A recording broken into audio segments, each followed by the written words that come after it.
Salut, ça va bien, j'espère. Moi, je vais bien par la grâce de Dieu. Bienvenue dans cette nouvelle vidéo. Aujourd'hui, on va méditer dans Romains chapitre 6. On continue notre série de méditation dans ces épîtres.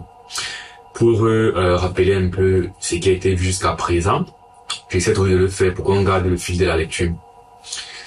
Dans le chapitre 1, l'apôtre Paul a introduit le sujet du livre qui est l'évangile. Donc, il a introduit grossièrement ce qu'est l'évangile, la puissance de Dieu pour le salut, avant de commencer à expliquer ce qu'est cet évangile en détail. Et le premier point, lorsqu'il veut expliquer l'évangile, c'est de parler de la colère de Dieu. Donc, dans Romains 1, on a l'évangile, qu'est-ce que c'est en général, et le premier problème, bien le premier point que l'évangile adresse, c'est que Dieu est en colère parce que les hommes rejettent Dieu. Dans le chapitre 2, Paul explique que les païens, comme le peuple juif, tous ont péché. Tous sont pareils aux yeux de Dieu. Dans le chapitre 3, il y a une question qui se soulève.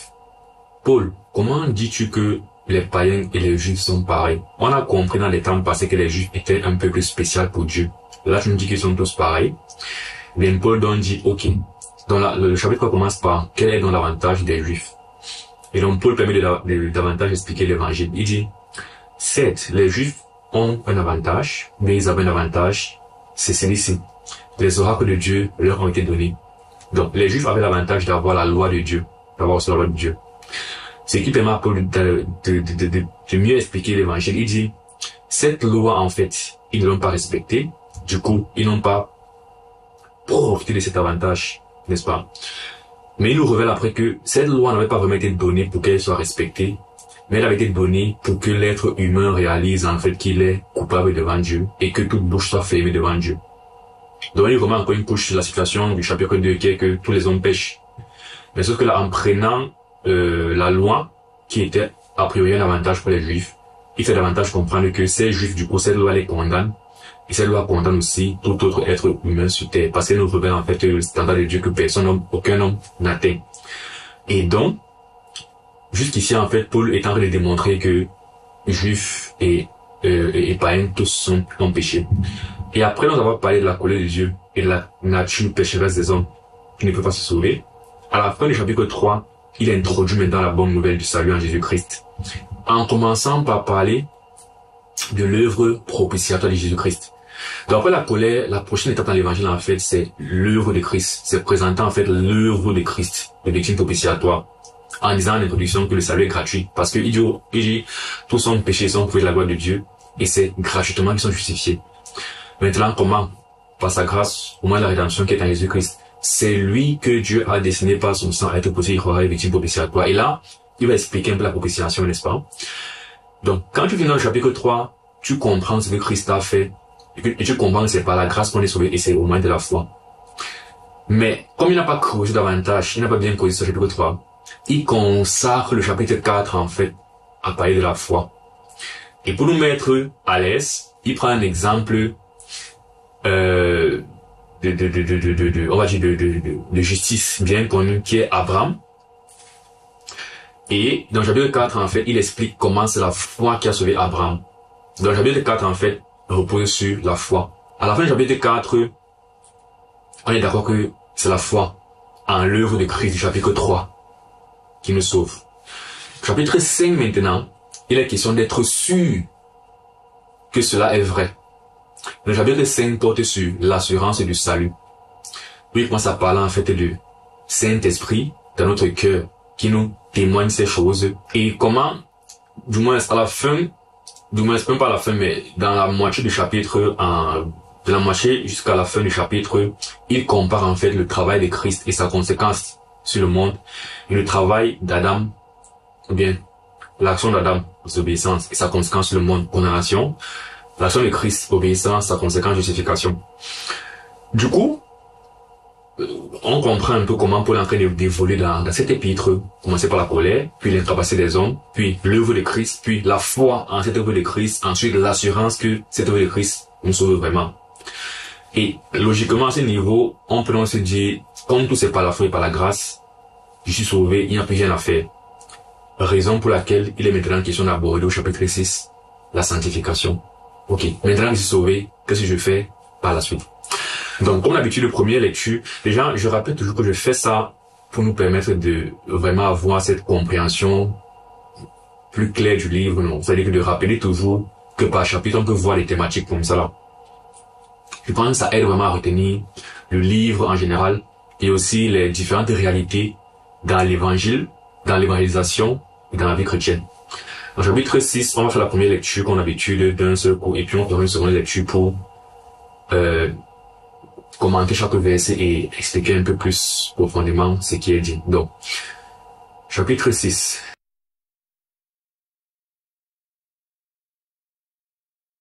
Donc, on peut donc voir à cette première lecture que là, Paul commence à parler en fait de la vie chrétienne. J'ai dit que la grâce nous sauve, j'ai dit beaucoup de choses. Mais je suis en train de vous dire que si vous êtes en Christ, alors c'est une nouvelle vie qu'on va aussi voir. C'est pas seulement que je suis justifié, je suis sauvé par la grâce et je continue par exemple à faire ce pourquoi j'ai été justifié par exemple. C'est-à-dire que j'ai été justifié parce que j'ai été justifié du péché et de la condamnation. C'est pas juste que ok, je suis justifié de cela et je continue à faire les mêmes choses. Mais il y a des conséquences spirituelles et pratiques dans ma vie dues au fait que j'ai vraiment été justifié. Et donc, on va aller verset par verset maintenant. La question du chapitre 6 est donc, une fois de plus, ça fait suite aux 5 premiers chapitres, puisqu'il nous a amené progressivement vers, il nous a forcé à comprendre qu'il faut qu'on arrête de mettre notre espérance dans la loi. Vraiment, autant on disait à Paul que mais Paul, que dirons-nous qu'Abraham a obtenu? C'est-à-dire, Abraham, on croyait qu'il était obéissant à Dieu, on croyait que la loi sauva ceci. Donc, il y a eu ces questions dans le chapitre précédent, où finalement on avait l'impression que Paul est en train de dire que la loi n'a servi à rien, n'est-ce pas? Et spécifiquement à la fin du chapitre 6, donc il y a encore ce type de questions, dû au fait que Paul a voulu qu'on arrête de mettre l'espérance dans la loi, dans l'obéissance et tout ça, et qu'on parte sur la grâce. Et donc, c'est un peu, on peut dire, comme tu as réussi à nous convaincre cela, Paul, ok, on va épouser ça au point où on va même plus essayer de faire les bonnes choses. En fait même, on va tellement vouloir se reposer sur la grâce que on va pouvoir pécher et faire appel à la grâce. Elle nous a dit que dans tous les cas, c'est pas notre capacité à obéir qui est importante, c'est la grâce. Donc on va. Bon, comme il disait à la fin du dernier chapitre, il dit, or, la loi est intervenue pour que l'offense abondât. Mais là où le péché a abondé, la grâce a surabondé. Donc, on me disait, la loi est intervenue pour que l'offense abondât. Donc, on a l'impression que Dieu a établi un truc avec pour objectif que la résultante soit l'abondance du péché. C'est ça l'offense. Et donc, si je me dis donc que c'est ce que Dieu voulait depuis le départ, il voulait que le péché surabonde. Parce que le péché surabonde, bref, quand le péché abonde, la grâce surabonde. Alors, je vais aider Dieu dans ce sens-là. Je vais continuer à faire que le péché abonde pour que la grâce surabonde. Et donc, ça c'est quitter d'un extrême à l'autre. C'est quand on est dans un extrême où on voulait absolument se sauver par nos œuvres. Et Paul nous a convaincus que arrêtez de regarder en fait à vos œuvres. Vous ne pourrez pas. La loi était pour que vos péchés surabondent. Regardez à la grâce. Maintenant, c'est quitter de cet extrême de je vais tellement me sauver que je pars à un extrême où je vais plus du tout considérer en fait la gravité du péché. Je vais commencer à pécher comme je veux. Parce que quand je le fais, la grâce surabonde. Donc, d'où cette question. Donc, ok. Que dirons-nous donc? Demeurerions-nous dans le péché afin que la grâce abonde? Maintenant, la sanctification, c'est quelque chose de dynamique. C'est pas comme la justification qui est instantanée, ou la nouvelle naissance qui est instantanée. Dans la Bible, comme on va le voir, on parle de la nouvelle naissance et du salut au passé. Le salut, c'est une action, ou de la justification, ou de la régénération, ok. C'est une action qui est instantanée, qui prend lieu à un instant T. Donc on en parle toujours au passé. J'ai été sauvé.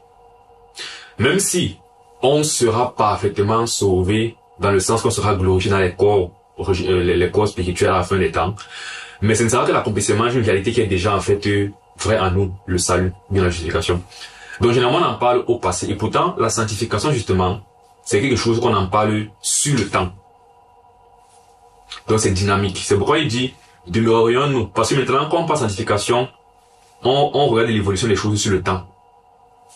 D'où la question de demeurer. Parce que si je demeure dans un état qui est un état de quelqu'un qui n'a pas la vie en lui, alors c'est un problème.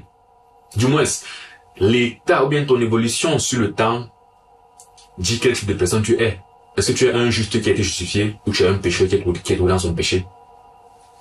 Donc, que dirions-nous donc? Demeurerions-nous dans le péché afin que la grâce abonde? Donc, comment on va se comporter par la suite? Comment on va se comporter sur le temps? Est-ce qu'on va demeurer dans le péché? Réponse, loin de là. Nous qui sommes morts au péché, comment vivrions-nous encore dans le péché?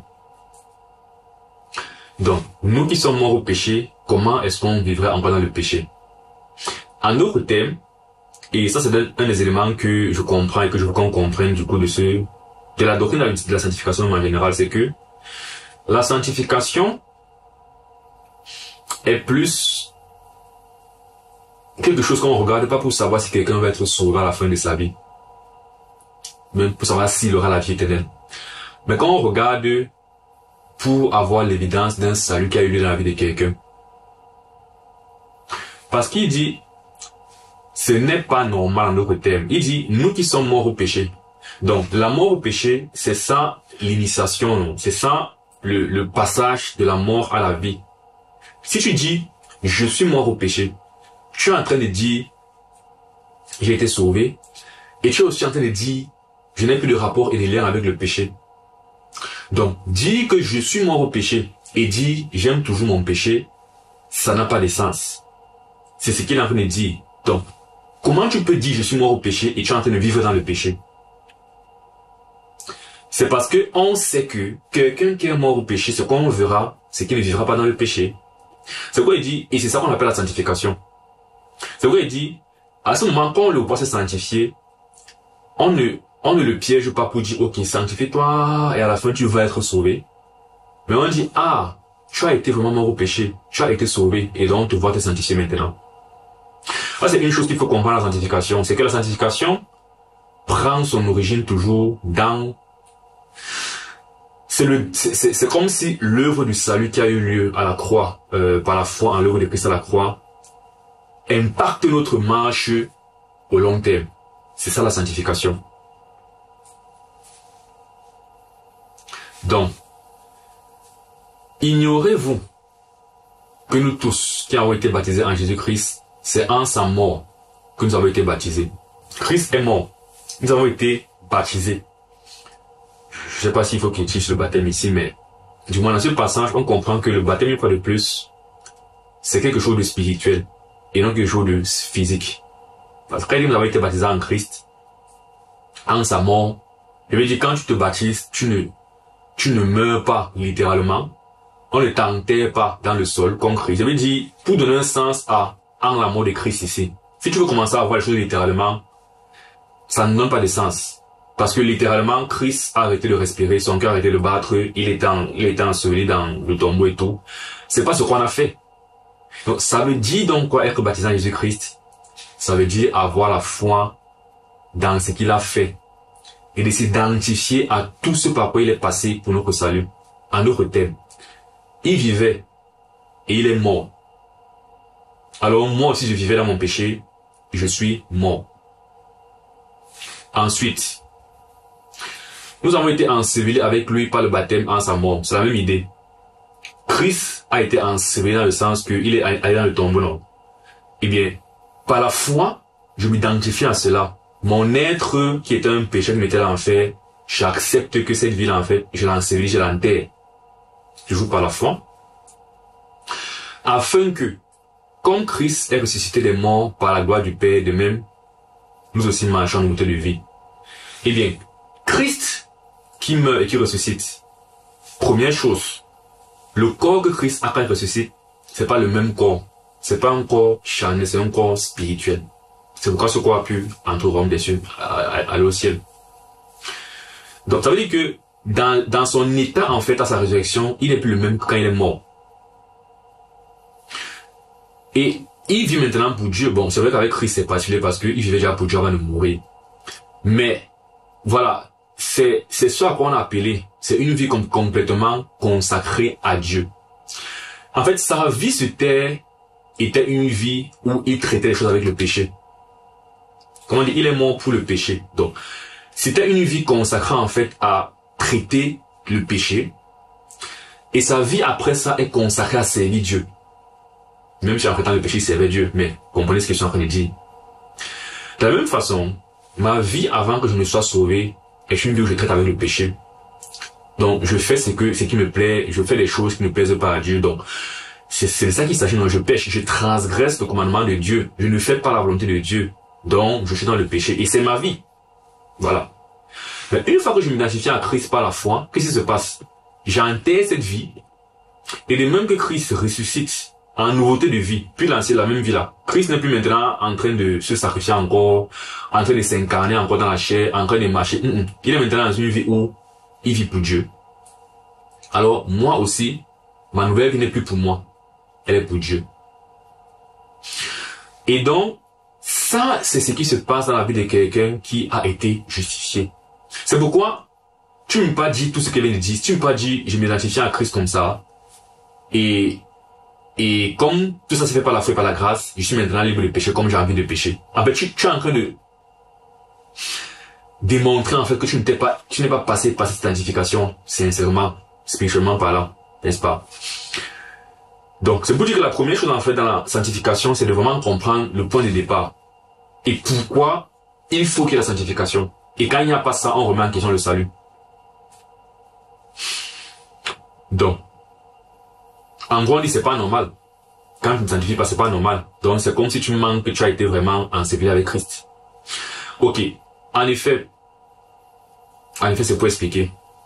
Si nous sommes devenus une même plante, avec lui par la conformité à sa mort, nous le serons aussi par la conformité à sa résurrection. Donc, si nous sommes devenus une même plante, n'est-ce pas, un même arbre, donc ce sont des langages. Et la Bible aime bien ce langage de l'arbre, comme on verra tout à l'heure. On va faire un tour dans Jean, parler du cep et ses branches et tout ça. En gros, nous sommes devenus une même plante, non. On était accrochés à Christ. Parce qu'une fois de plus, tout ça, une fois de plus, avant que je n'avance et que ce soit le danger dans ces choses, c'est que plus on entre dans les spécificités et moins on se rappelle de l'idée générale et on se perd. L'idée générale sera toujours que c'est la foi qui fait tout. Ce qu'on va voir ici là, c'est la foi en Jésus-Christ qui fait tout. Quand on parle de la vie éternelle et du salut. Mais maintenant, entrons. Donc c'est dans cette foi, parce que quand on dit s'identifier à Christ, quand on dit mourir avec Christ, on peut, par exemple, avec l'exemple du baptême. Certains vont voir le mot baptême ici et s'exciter comme ça, c'est dire que non, il faut pas entrer dans l'eau pour que ça ait une certaine importance spirituelle. Non. Tout ça, en fait, ce sont des choses qui émanent de la foi, même qui sont la conséquence de l'espérance en Christ. Maintenant, on a dit ça grossièrement, c'est clair que c'est la foi. Donc, tout ce qu'on va dire par la suite ne va pas venir contredire cette réalité générale qui est que tout ce qui se passe là, c'est pas la foi. Maintenant, entrons. Quand nous sommes devenus même plante, c'est donc l'idée d'être unis à Christ, n'est-ce pas?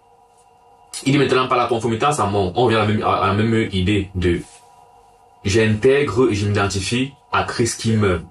Le fait que je fais comme lui dans mon cœur me fait devenir une personne avec lui.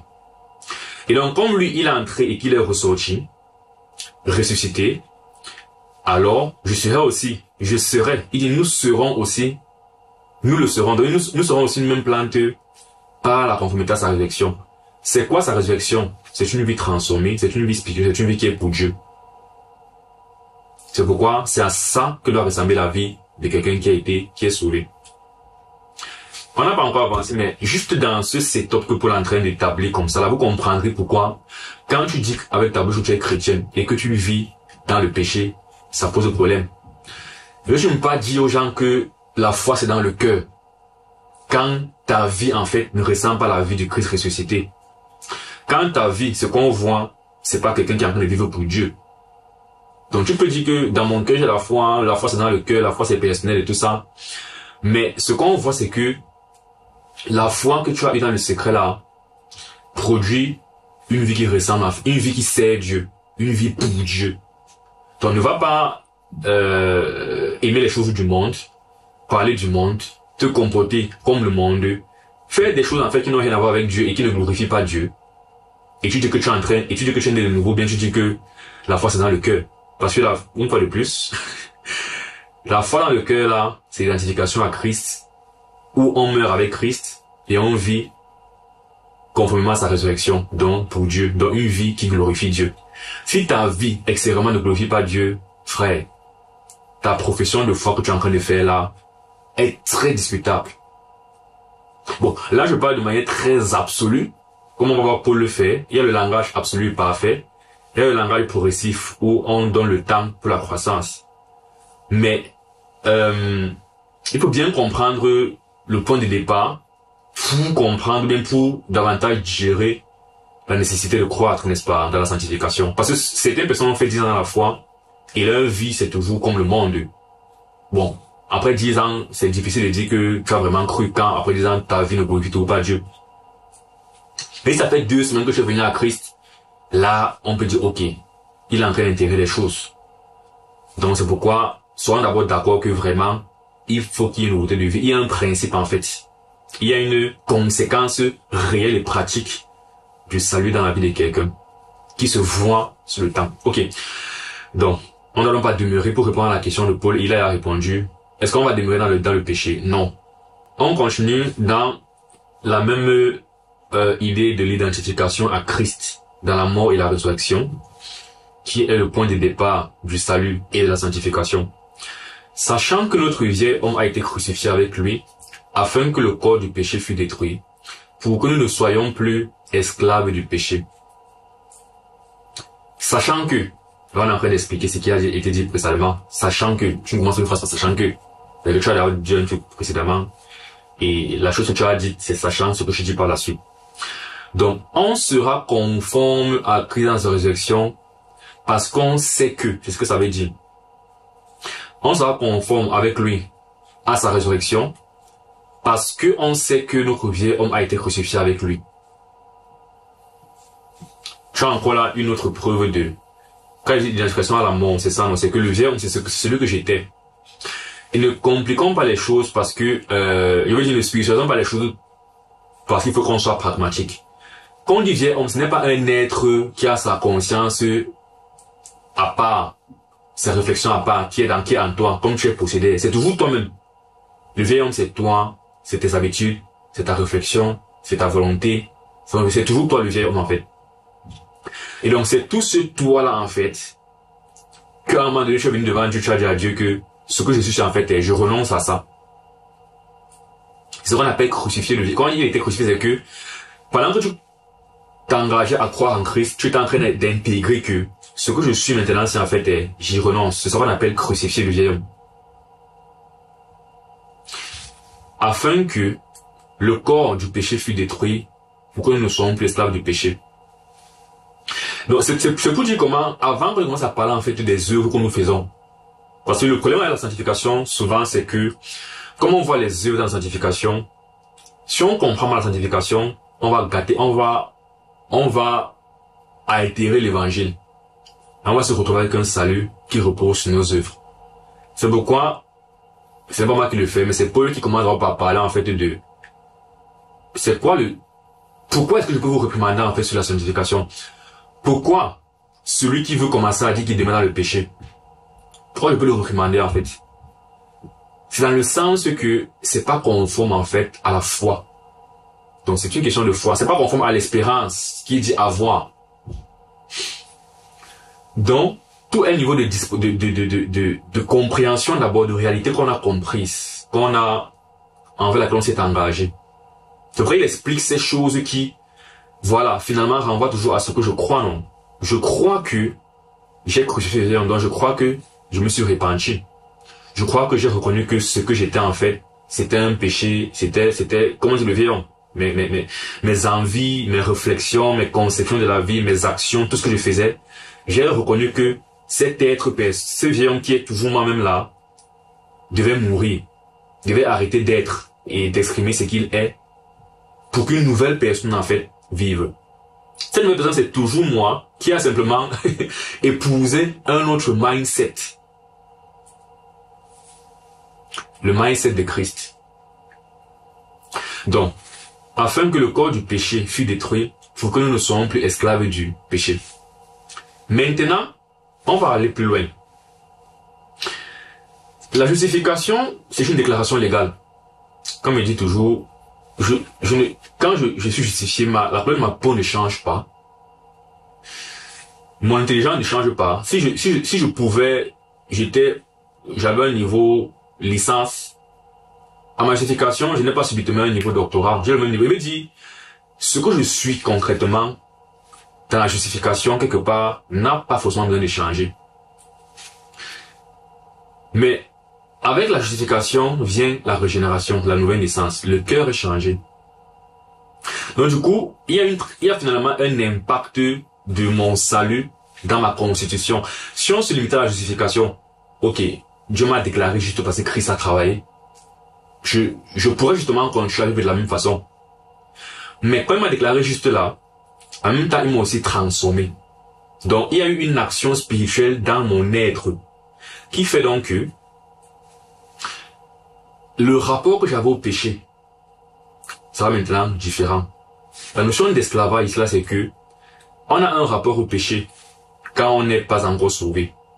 C'est un rapport où on fait ce qu'on veut, on ne se soucie pas de la volonté de Dieu, donc on pêche. Donc, ce qui dit par esclave du péché, c'est ce que, on va le voir plus tard, c'est ce qu'on décide volontairement de faire. Et quand tu décides volontairement de faire quelque chose, tu te rends serviteur de la chose, en fait. C'est ce qu'on appelle être esclave du péché, parce que le non-chrétien ne se soucie pas d'obéir à Dieu. Il se soucie d'obéir à ses pulsions. Et ses pulsions enfreignent la loi de Dieu. Donc, il est esclave du péché. Il ne va faire autrement. Mais si je lui dis c'est mal ce que je suis en train de faire, il va tout continuer à faire. Ce n'est que quand quelqu'un vient à Dieu, qui commence à avoir le problème avec le péché, et tout ce qu'on est en train de voir, c'est ça la notion de tu étais esclave du péché, non? C'est que tu vivais pour toi, pour tes pulsions, tes passions et tout ça. Et maintenant, il y a un truc spirituel qui se passe dans ta vie. Et là, tu n'es plus esclave du péché. Donc, tu ne te livres plus à ces choses. Tu n'es plus disposé à te livrer à ces choses. Donc, sachant que le bien a été crucifié afin que le corps du péché fût détruit pour que nous ne soyons plus esclaves du péché. Donc, quand celui qui est moins libre du péché, le vieil homme dont était un pécheur, si ce vieil homme-là meurt, alors c'est le péché qui faisait en fait, je ne prends plus part à cela, donc je suis libre de ces péchés. Cette volonté à satisfaire cette pulsion que j'avais avant, indépendamment de la volonté de Dieu, cela disparaît en moi. Donc je suis libre à l'égard du péché. Et ça revient en repas encore à Christ. Ça veut dire que c'est, il est en train de dire quelque part, comme il fait souvent, la même chose qu'il retourne dans tous les sens, n'est-ce pas? C'est que Christ est mort dans un rapport avec le péché, il est ressuscité dans un rapport avec Dieu. Donc moi aussi, j'étais dans ma vie, dans un rapport avec le péché. Une fois que je crois en Christ, je m'identifie à sa mort et à ma résurrection. Et dans ce processus, il y a un truc puissant qui se passe. C'est ça, la notion de la chair était crucifiée. C'est l'action du Saint-Esprit dans ma vie, n'est-ce pas? Donc, il y aura une conséquence au fait que j'ai été sauvé. La conséquence, c'est que dans mon rapport au péché, il y a un truc surnaturel qui s'est passé, spirituel qui s'est passé, et ça va donc se voir forcément dans la suite. Alors, sachant que Christ ressuscité des morts ne meurt plus, la mort n'a plus de pouvoir sur lui. Donc, il va le plus, sachant que c'est simplement pour dire que, quand j'ai dit ici, moi, Paul, que nous serons semblables à lui par la conformité à sa résurrection, c'est en intégrant ces réalités. Première réalité, le vieil homme a été crucifié. Donc, spécialement par là, l'Esprit de Dieu a agi dans mon cœur et a changé mon rapport au péché. Sache ça. Sachant que Christ ressuscité des morts ne meurt plus. La mort n'a plus de pouvoir sur lui. Sache que le vieil homme est mort. Donc, techniquement, ces pulsions, ces choses, ces désirs, contre la volonté de Dieu en fait, n'ont plus de pouvoir sur moi, vu que l'Esprit de Dieu a agi, non. L'Esprit de Dieu a éteint cela. Donc, sache toutes ces choses. On ne fait qu'intégrer, on emmagasine en fait des réalités spirituelles comme ça. Maintenant, pour dire que bon, c'est donc qu'une chose normale si ce qui doit se faire dans ta vie par la suite, c'est l'obéissance à Dieu, non. Et donc, quand on ne voit pas l'obéissance à Dieu, il y a un problème. Et donc, celui qui dit que j'ai vécu toutes ces choses, j'ai cru en Jésus-Christ, j'ai été sauvé. On ne voit pas l'obéissance à Christ, l'obéissance à Dieu, la vie pour Dieu. Comprenez pourquoi on va vouloir remettre en question ce qu'il dit qu'il a eu comme salut, n'est-ce pas? Car il est mort. Et c'est pour le péché qu'il est mort une fois pour toutes. Il est revenu à la vie, c'est pour Dieu qu'il vit. Même chose. Mort pour le péché, vie pour Dieu.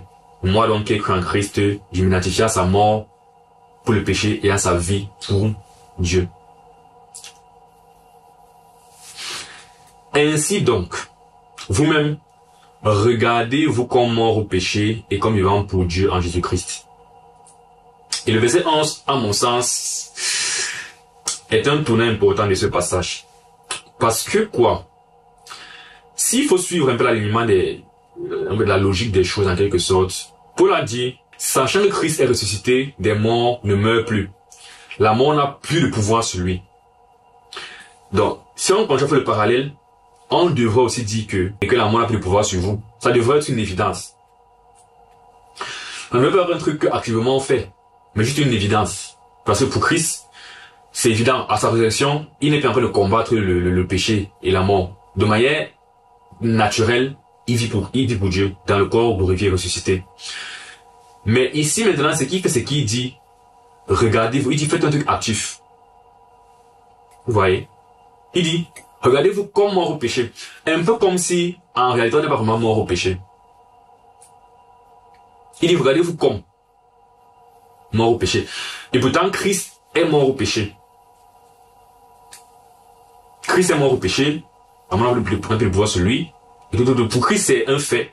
Pour nous, c'est un truc qu'on doit s'identifier. On doit faire comme si c'était le cas. Ça veut dire que ce n'est pas littéralement le cas. Bon, c'est pour dire que quoi en fait? Déjà, comme il disait, en fait, le salut, lorsque tu viens à Christ, tu es régénéré à l'intérieur. Tu es sauvé et tu deviens parfait devant Dieu parce qu'il a déclaré que la justice de Christ sera dans la tienne. Donc c'est une déclaration légale. C'est comme ça, c'est écrit aussi dans les cieux. Mais dans ton être, ça ne se voit pas encore. La seconde chose, c'est que dans cet être, ce que tu as pour l'instant, c'est une nouvelle disposition, c'est un cœur changé. N'est-ce pas? Et c'est un cœur changé qui te prédispose à atteindre cette perfection, cette justice de Christ. D'où l'absurde de la sanctification. Donc, la sanctification, et c'est là que peut-être tu as entendu le fait qu'on m'a dit, tu es déjà saint et tu vas te sanctifier. Donc, la conséquence de l'action de Christ, ou bien l'identification à Christ en fait, ce qu'on comprend dans ce passage, c'est qu'elle n'est pas parfaite aujourd'hui, actuellement. Ça veut dire que Christ est mort au péché, nous sommes morts. Mais nous ne sommes pas parfaitement morts au péché en fait. Christ vit pour Dieu, on vit pour Dieu. Moi, je ne vis pas parfaitement pour Dieu. Donc, dans un sens, on voit que on n'est pas parfaitement que de vivre pour Dieu, mais au ciel, c'est déjà parfait. On est censé être comme Christ. Bon, on va avancer, comme Paul va nous montrer dans la suite, avec ces deux visions des choses. Une vision des choses qui est déjà en réalité parfaite, et une vision qui est imparfaite en même temps. Et tout le début était pour nous faire comprendre que ce qui se passe le long terme, c'est la conséquence du parfait qui est instantané. Donc, de manière instantanée, je suis parfait, n'est-ce pas? Mais on ne voit pas encore ça dans la dynamique, dans l'évolution des choses.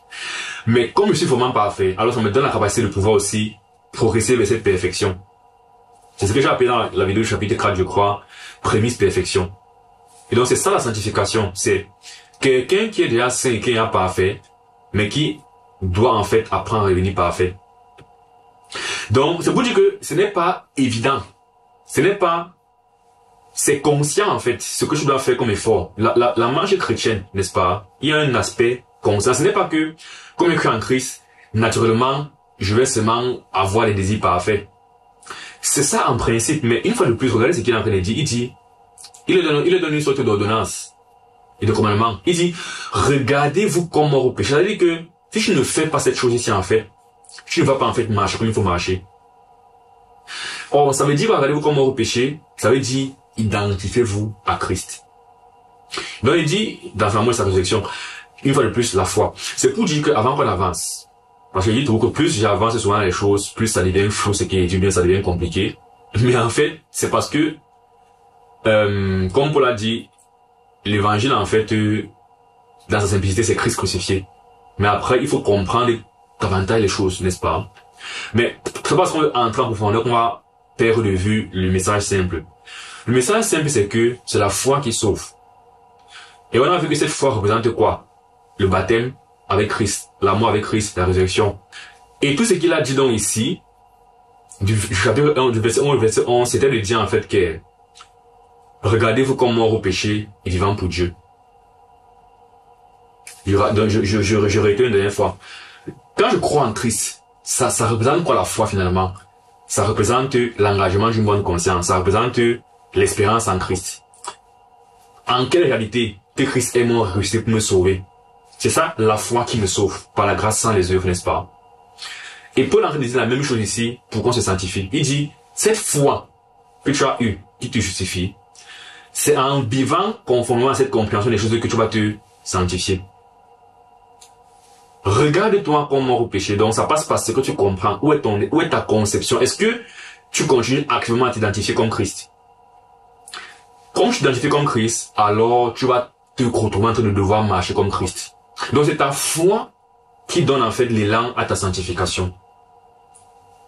Maintenant, la fin de la sanctification, c'est de devenir parfait. Parce que la question c'est à quoi ça sert d'être sanctifié si on est sauvé, justifié par la grâce? À quoi ça sert, n'est-ce pas? Bien, la Bible nous fait comprendre que ça sert à devenir parfait, à perfectionner notre salut. Et là, une question se pose. Ça veut dire que le salut est dynamique, c'est pas instantané. Une fois de plus, non, c'est instantané. Mais c'est cette notion de prémisse perfection. Tu es parfaitement sauvé. Mais maintenant, il y a de nombreuses raisons qui font que je reste sur terre. Comme tu dois servir Dieu, je dois être un exemple pour le prochain, tu dois sauver les autres et tout ça. Et pendant ce moment donné là, en fait, pendant tout ce temps, il faut donc que les évidences de ton salut se voient. Ou bien, pas qu'il faut, mais ça va se voir. Du coup, tu vas te sanctifier, tu vas grandir. Cette perfection que tu as déjà va impacter ta vie et ça va te faire grandir, n'est-ce pas? À la fin, tu vas atteindre quoi? La perfection. Tu étais parfait, tu t'es perfectionné pour atteindre la perfection. Maintenant, cette perfection, il faut comprendre ce que ça veut dire. Afin d'affermir vos cœurs, pour qu'ils soient irréprochables dans la sainteté devant Dieu, notre Père, lors de l'avènement de notre Seigneur Jésus-Christ avec tous ses saints. Donc, on a un peu, parce que là, je donne un peu les deux extrêmes du spectre. Le premier extrême, c'est, je viens d'être sauvé. Je suis au niveau 1 sur 100 sur ma sanctification. Mais devant Dieu, je suis au niveau 100 sur 100. Je suis parfait en Christ. Mais concrètement, dans mon être, dans mes actions que je fais concrètement, je ne suis pas encore parfait. Donc, il faut maintenant que cette perfection que je m'ai donnée impacte ce que je suis en train de faire et que dans le temps, on voit cette progression vers cette sanctification. Et là, la fin ici, c'est irréprochable dans la sainteté devant Dieu. Donc, je quitte de je viens d'être converti à je suis irréprochable. Sanctification, c'est le processus là, non? Voilà. Donc, il faut donc comprendre ce que sera cette perfection physique et la différence entre cette perfection physique et celle que j'ai eue depuis le départ. La perfection physique, en fait, est une perfection imparfaite. Ça ne veut pas dire qu'à cet instant-ci, on sera sans péché. Quand il dit afin d'affermir vos cœurs, afin qu'ils soient irréprochables dans la sainteté devant Dieu notre Père. Ça veut pas dire que on sera sans péché à cet instant-là.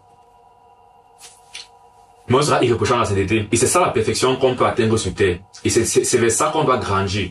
Donc il y a vraiment une progression à faire. Mais l'erreur vient quand on se dit que dans cette progression, il faut qu'on soit parfait. Parce que si tu finis par conclure que tu dois être parfait dans ce que tu fais, dans le service pour Dieu, pour être sauvé, tu as réussi à ramener l'évangile et ton salut à ton obéissance. Mais de quoi est-ce qu'il parle ici? Il parle d'être irréprochable.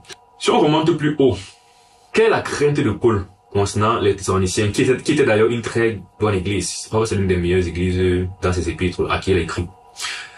Paul dit ainsi, dans mon impatience, j'ai envoyé m'informer de votre foi.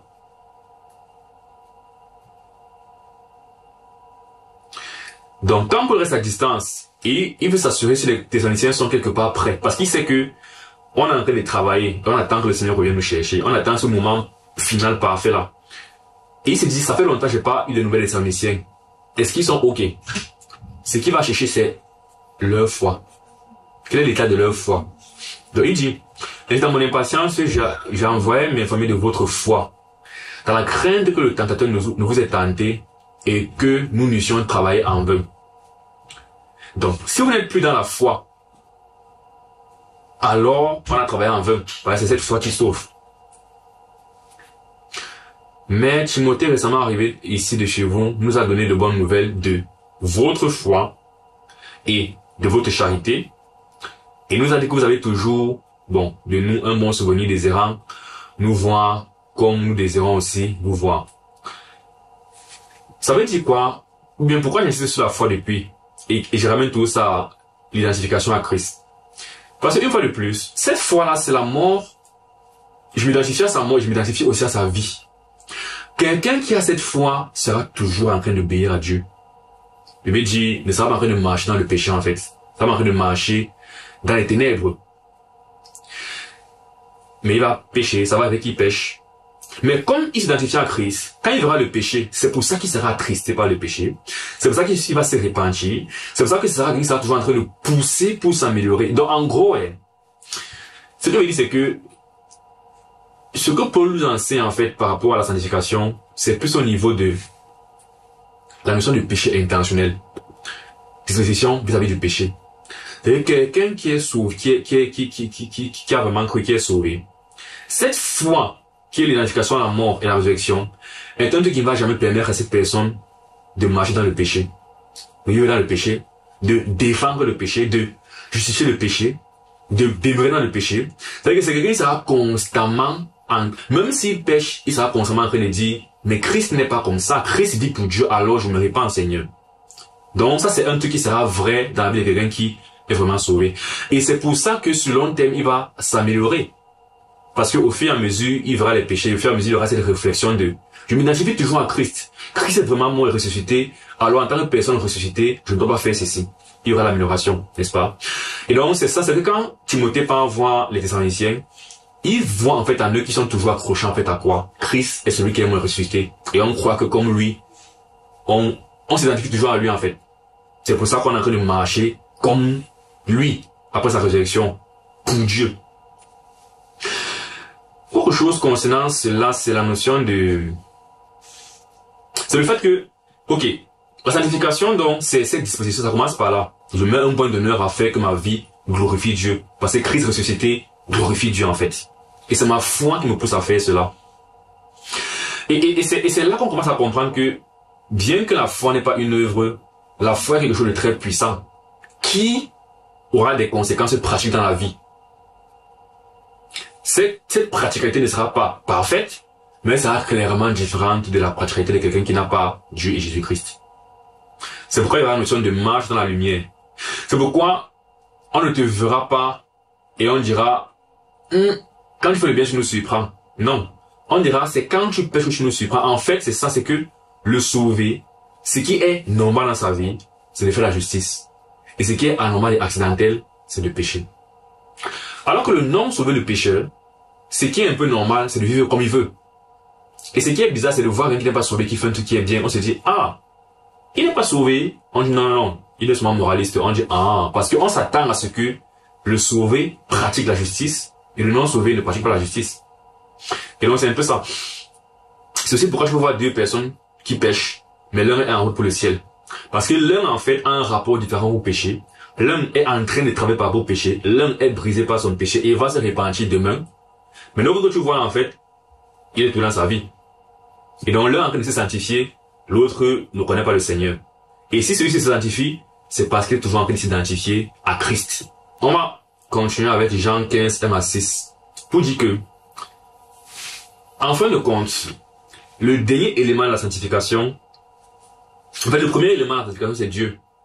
Le dernier, c'est Dieu. Et au milieu, c'est nous. Le premier, c'est Dieu parce que quand tu as cru, Dieu t'a déjà donné le Saint-Esprit qui t'a disposé, qui a changé ton cœur. Donc, premier acteur dans la sanctification, c'est Dieu. Parce qu'il t'a donné un cœur qui va lui obéir. On dit dans Ézéchiel 11, 19 à 20, la nouvelle naissance. Je leur donnerai un cœur nouveau, j'ôterai le cœur de pierre, je mettrai le cœur de chair, afin qu'ils gardent mes ordonnances. Donc, le premier acteur de la sanctification, c'est Dieu. Et ça, c'est la régénération. Au milieu maintenant, c'est toi. Tu as le cœur disposé. La chair a été crucifiée. Paul a dit non, sache toutes ces choses. Sache que ta chair a été crucifiée. Sache toutes ces choses. Maintenant que tu sais ça, que vas-tu décider de faire avec cette connaissance? C'est toi. Soit tu te livres au péché, soit tu obéis à Dieu. Quand tu obéis à Dieu, le troisième acteur, c'est encore Dieu. Et on va voir ça avec Jésus-Christ. Jésus dit, je suis le vrai cep et mon père est le vigneron. Jésus est le cep. Tout à l'heure, on parlait de... On s'est identifié, en fait, par sa mort, on est devenu conforme, en fait, on est devenu une même plante avec lui par sa mort. Et on deviendra une même plante avec lui par sa résurrection. Et bien, Jésus dit, je suis le vrai cep et mon père est le vigneron.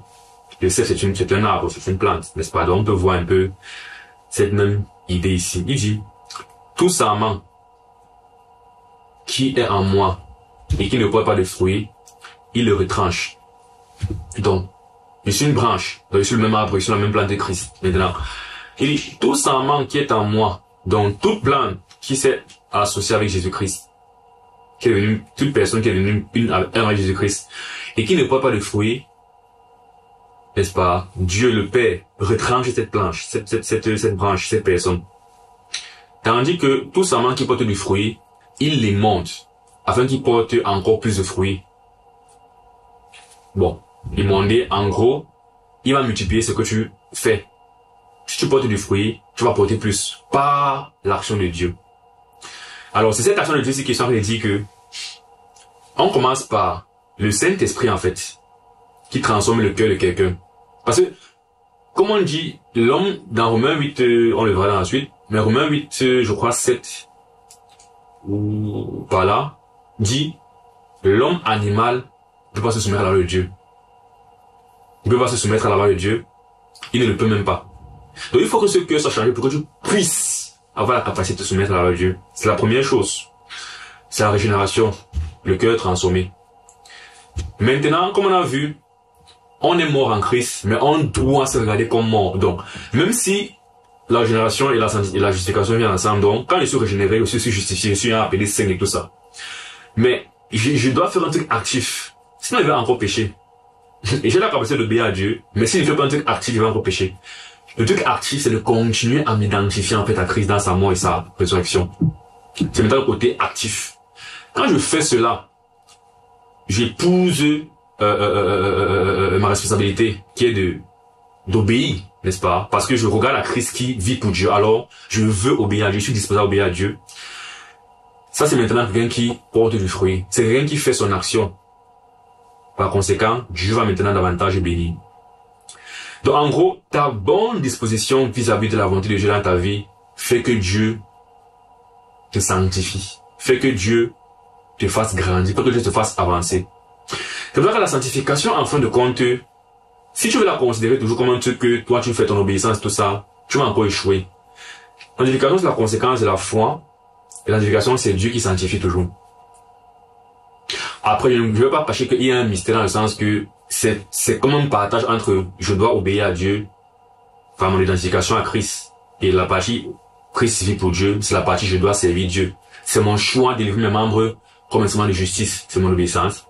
Mais on peut clairement voir comment c'est très influencé par la puissance de Dieu, que ce soit avant et après. Parce que même quand je vais obéir, on voit que comme je suis en train d'obéir, alors Dieu il monte. Il y a finalement une action de Dieu finale. Mais le reste serait de se dire que la capacité à obéir vient forcément de moi. Non, c'est toujours le Saint-Esprit qui m'avait donné un nouveau cœur. Et on va le voir dans la suite. Parce que ici, donc, on dit, ok, tout simplement qui est à moi et qui ne porte pas de fruits, il le retranche. Et tout simplement qui porte le fruit, il est moins. Quelqu'un me se dit, moi j'ai la force de porter le fruit. Parce que je suis trop obéissant. Lui, il n'a pas été obéissant, il va porter le fruit. Mais lorsqu'on avance, lorsqu'on lit, il dit, déjà vous êtes purs à cause de la parole que je vous ai annoncée. demeurez en moi et je demeurerai en vous. Maintenant, voici le secret. Comme le sarment ne peut être lui-même, ne peut de lui-même porter du fruit, s'il ne demeure attaché au cep, ainsi, vous ne pouvez non plus si vous ne demeurez en moi. Il avait dit ici que celui qui porte du fruit, le Père les montre. Mais le fait est que la raison pour laquelle il porte du fruit, c'est parce qu'il demeure attaché au cep. C'est pas trop qu'il est fort. Parce que sans lui, je suis le cep, vous êtes les sarments. Celui qui demeure en moi et en qui je demeure porte beaucoup de fruits. Car sarment ne veut rien faire. Sans l'œuvre de Christ dans ma vie, sa puissance, et c'est le Saint-Esprit. Parce que Christ a dit, vous l'espace, je vous envoie le consolateur. Et puis il dit, je suis avec vous jusqu'à la fin des temps. Et on est Christ habite en vous, tout ça, ok. C'est parce que je continue à m'identifier en Christ. C'est cette foi, en fait, je demeure en Christ. C'est cette disposition à servir Dieu qui est je demeure en Christ. Et parce que je suis comme ça, accroché à Christ, alors Dieu me montre et me fait porter du fruit. Donc, en fait, c'est pour dire à quel point il faut vraiment qu'on comprenne que tout est une question de foi et d'espérance. Et lorsqu'on voit l'œuvre, elle manifeste, il faut qu'on comprenne que c'est la conséquence d'un travail qui a déjà eu lieu en fait. Et donc si je veux encourager quelqu'un, on n'encourage pas au niveau des œuvres. Bien sûr, il faut faire la part des choses. On encourage au niveau des œuvres en rappelant toujours en fait des accrochages à Christ en fait. C'est un peu comme ne pas mettre la charrue avant les bœufs, non. Et quand on encourage aux gens de faire des bonnes œuvres, on va tout encourager les gens de commencer par s'accrocher à Christ. Parce que si tu encourages quelqu'un à faire les œuvres sans lui s'accrocher à Christ, tu peux créer quelqu'un qui est légaliste, non bien qui met la confiance dans ses œuvres, non. Qui se dit, ah, je suis en train de faire ces bonnes choses. Ah, je suis agréable à Dieu parce qu'il fait ça et tout. Il se dit, et c'est le genre de personne que quand il va tomber, il va se dire, ah, je suis tombé, je suis plus en bon terme avec Dieu et tout ça. Il a oublié que finalement, c'est Christ qui le sauve. Et donc, un verset qui résume ce que je pense que Paul enseigne dans le chapitre 5, où on voit ce côté de l'absence d'identification à Christ. La mort, je suis mort avec Christ, je me vois comme mort avec tout ça, avant d'arriver au niveau des œuvres. Et ce qu'on voit ici, c'est que l'évangile révèle la justice de Dieu par la foi et pour la foi. C'est ça le bon combat. C'est quoi le bon combat? Le bon combat de la foi. Qu'est-ce que Paul dit? J'ai gardé la foi. Qu'est-ce que Paul dit? De ne pas s'éloigner de l'espérance. Il dit, c'est en espérance que vous êtes sauvés. Et ne vous éloignez pas de l'espérance que vous avez reçue, dont je paraphrase dans Hébreu. Ne vous éloignez pas de votre espérance. Restez attaché à votre espérance. C'est ça, l'identification à Christ, c'est que je conjugue toujours à me commémorer cela. C'est ce qui fait que je me sanctifie. Ce n'est pas quelque chose d'émotionnel et de sensationnel du genre, je pense fortement à Christ. Mais c'est juste une façon de dire que la marche de la sanctification prend sa puissance dans ma communion avec Christ en fait. Dans mon salut finalement. Et donc c'est une conséquence d'un salut. C'est ce que je suis en train de dire. Et ce n'est pas que, en fait on verra dans la suite que Paul va avoir un langage général pour quelqu'un qui est sauvé et normatif. C'est quelqu'un qui est sauvé, c'est ce qu'on voit dans sa vie en fait. C'est juste ce qu'on voit dans sa vie. C'est pas comme si... Donc, quand Paul encourage, c'est maintenant pour revenir au niveau de que il y a la notion de perfection et de prémisse. Tu es déjà sauvé, tu as pour fin la vie éternelle, mais tu as besoin de savoir, mine de rien, que tu dois servir le Seigneur pendant que tu marches sur terre. Donc, je voulais juste bien poser le fondement de la foi avant d'avancer dans la sanctification. Là, je pense qu'on va continuer avec les versets suivants. Donc, on va donc continuer parce que je pense que j'ai été un peu à l'avance en disant certaines choses que vous pouvez voir dans la suite. On a eu le verset 11. Ainsi, vous-même regardez-vous comme mort au péché et comme vivant pour Dieu en Jésus-Christ. Donc, c'est l'état d'esprit, non? La disposition. Regarde-toi comme mort au péché et regarde-toi comme vivant pour Dieu. C'est cela qui va pousser en toi l'obéissance. Que le péché ne règne donc point dans votre corps mortel et n'obéissez pas à ses convoitises. Vous voyez une fois de plus que Paul il disait qu'il faut qu'on avance en traitant la notion de perfection et de prémices, la notion de c'est déjà vrai, mais ça va être vrai progressivement. Parce que le parallèle avec Christ n'est pas parfait à cause que nous ne sommes pas encore dans le corps glorifié. Donc, le parallèle avec Christ sera tout limité. Nous sommes morts comme Christ est mort, mais on n'est pas littéralement mort. Le parallèle sera parfait le jour où littéralement on va mourir. Mais pour l'instant, c'est un parallèle qui se fait par la foi, n'est-ce pas? Et c'est maintenant le côté pratique. Il n'est pas pratiquement mort. Mais le côté spirituel, c'est que je suis littéralement mort. Parce que je suis mort en Christ spirituellement par là. Mais pratiquement, je ne suis pas encore mort. Du coup, à cause de cette imperfection du parallèle, et de ma présence dans cette chair, il y a maintenant un côté où moi j'ai besoin de prendre une décision. Donc, pour revenir sur ce qu'il vient de dire par la suite là, il dit, nous sommes morts avec Christ. Ça c'est l'aspect parfait. Techniquement, je suis mort avec Christ. Mais si c'était littéralement vrai, il n'aurait pu dire que le péché ne règne non plus dans votre corps mortel. Parce que si je suis déjà littéralement mort, il n'y a plus de combat à faire contre le péché, n'est-ce pas? Et une fois de plus, prémisse perfection. Spirituellement parlant, je suis mort, mais dans les faits, je ne suis pas vraiment mort. Et à cause de cette imperfection de mon état actuel, il faut maintenant que je prenne une action. Faites tous vos efforts pour ajouter à la foi la connaissance, la tempérance. Il y a maintenant un côté actif dans ma marche. Donc, que le péché ne règne donc point dans votre corps mortel et n'obéissez pas à ses convoitises. Donc, c'est vraiment comme un commandement. C'est que, si tu ne fais pas attention, tu vas te retrouver en train d'obéir à ses convoitises. Donc, tu dois prendre conscience de cela, en fait. Tu as déjà tout. Tu as le cœur régénéré, tu as tout. Mais, ton corps n'est pas littéralement mort. Donc, n'obéis pas à ses convoitises. Parce que le vieil homme, en fait, dans ce corps mortel, il va vouloir agir comme avant. En fait, tu vas vouloir agir comme avant pour ne pas te trop spiritualiser. Littéralement, tu vas te dire, avant, je faisais ça, c'était une bonne chose. Tu vas avoir les souvenirs de ta vie dans le péché. Tu vas te souvenir que, quelque part, tu faisais ça et quelque part, c'était quand même bien. Et ça, c'est le vieil homme, en fait, qui est en train de parler. Donc, c'est ton ancien mindset. À cet instant, rappelle-toi de ce que Paul est en train de dire et regarde toujours à Christ. Tu es déjà mort. Ce n'est plus toi. Dieu a écrit ton nom au ciel. Bien, ton nom est écrit au ciel. Tu es assis au ciel. Donc ça c'est un mensonge en fait du vieil homme. C'est un mensonge que ce n'est plus toi. N'est-ce pas? Donc vous voyez que tout passe vraiment par la foi, la disposition. Commandement. Ne livrez pas vos membres au péché comme des instruments d'iniquité, mais donnez-vous vous-même à Dieu comme étant vivant de mort où vous étiez et offrez à Dieu vos membres comme des instruments de justice. C'est là que dit qu'il y a maintenant la décision arrive. C'est maintenant le moment de décider. Je suis disposé parce qu'il y a le Saint-Esprit en moi, j'ai un nouveau cœur. Je suis disposé parce que j'écoute ce qu'on me dit. Ta place au ciel, tu es sauvé, tu es parfait. Mais cette perfection, cette disposition en fait se retrouve opposée par une autre réalité qui est dans le membre, c'est que littéralement, il y a encore une chair. Il y a encore un mindset. Je n'ai pas perdu connaissance, je n'ai pas oublié la mémoire, j'ai toujours moi. Il y a toujours ma réflexion. Donc, il faut maintenant que la connaissance de la vérité, j'agisse par rapport à la connaissance de la vérité, non par rapport à mes pulsions d'avant. Je connais la vérité. La vérité est que je suis sauvé. La vérité est que je suis mort en Christ. La vérité est que j'ai toutes ces choses. Et c'est pas, je sens qu'il me répète, mais c'est parce que Paul se répète en fait. Et ici, le fait, c'est parce que il faut vraiment saisir ces choses par la foi. Il va par notre capacité à faire.